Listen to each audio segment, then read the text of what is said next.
পানীয় জলের ফিল্টার আছে কিন্তু জল নেই।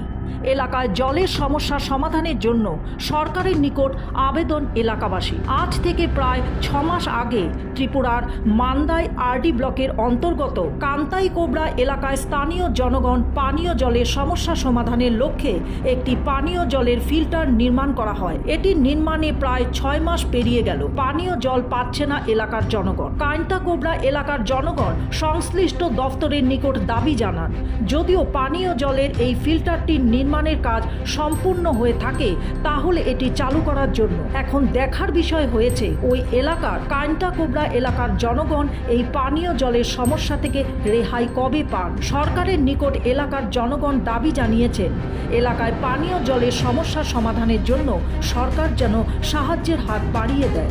তো এমনি 5-6 মাস হয়েছে মনে হয়। 5-6 মাস হয়েছে। এখন জলই কোনো পাওয়া যায় না। এখনো পর্যন্ত জল পাওয়া যায় না। কোনো ব্যবস্থা নেই। 5-6 মাস হয়েছে, তারপরে এখনো পর্যন্ত জলের কানেকশনগুলি না এখনো পর্যন্ত দেয়নি। কোনো দেয় না, কোনো জানোই না একবার নিরাপত্তা। নিরাপত্তা চলছে, তারপরে এখানে ট্যাপগুলোই তো লাগিয়ে দিয়ে গেছে, তারপরে এই ট্যাপগুলিটা সব ভাঙা ছিল। যেটা জানি বাংলাদেশে এটা কেমনে কইছি। ত্রিপুরা থেকে বিক্রম কর্মকারের report, U Bangla. U Bangla TV, হৃদয় ছুঁয়ে যায়।